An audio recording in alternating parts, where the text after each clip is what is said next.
Ngithi inkokheli namhlanje, when the sea is too rough to sail, smart fishermen repair their nets.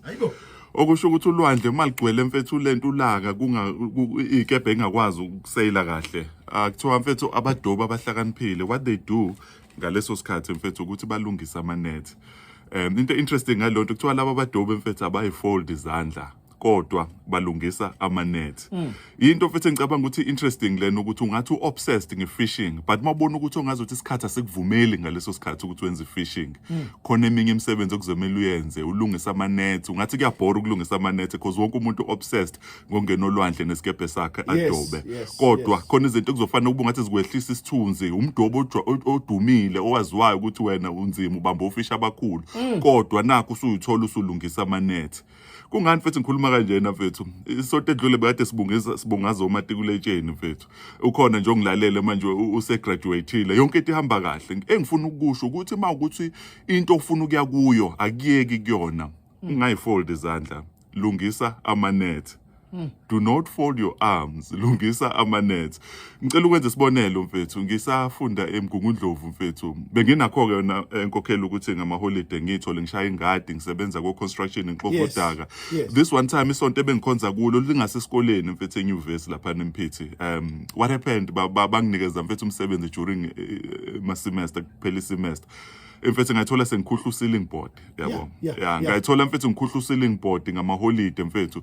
Enye izinto engingasho mfethu ukuthi yaba nokungi-embarrassa because noma ushaya u-ceiling board mfethu ukhuhla ngo-sandpaper. Wonke upende omhlophe uze ebusweni bakho mfethu. Ngangimhlophe wena wabona umgijimi mfethu. Ngimhlophe ebusweni. Abantu engangifunda nabo mfethu. And ngicela ukisho lento kwesinye isikhathi mhlawumbe uma umfana ikudicelela phansi lento ngoba mhlawumbe ade usayibeka amazwi athile kwabanye sebekubona ukulesi simo ngazuthi ekhanda. Sebekubona ngazuthi usesimene ongathi asikho right mfethu. Ngifuna ukisho lonto ukuthi uma mfethu ufuna ukuya phambili kumele mfethu kube khona indawo uzosebenza kuzona kube ngathi umqondo wakhe awuthathi kahle. Kunokuthi uhlale ekhaya. Kuzoba nezindawo kuzomela usebenze kuwo kube ngathi umqondo wakhe awuthathi kahle. Kuzomela kube nezindawo mfethu abazothi mabekubuka abantu abawade ufunda nabo bethi awulona wangefihla kaniphile esikoleni buku usebenza kanjani bandla.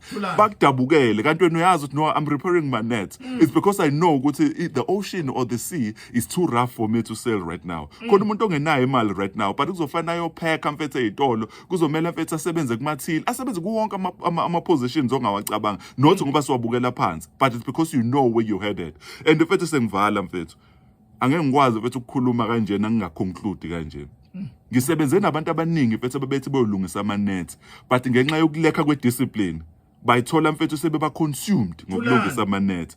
Ngibona abantu mfethu abangekho discipline ngokwama finances, imali bebeyenza belungisa amanet mfethu badala indleko ezinkulu engeke ngibize ngegama ngoba abantu bazothi ngiyabagudla. Badala inhlobonhlobo zeindleko mfethu ezaholela ukuthi ugcina usudayisa kwale net obuthi uyayilungisa ufuna ukubuyela olwandle. Abanye badayisa ikephe.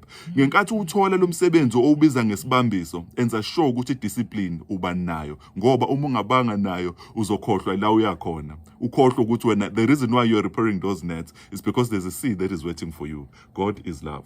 Ngiyabonga. Thulan wayishaya ngenze ukuthi nawe khona la ku-trick athi mawuzwa uthulane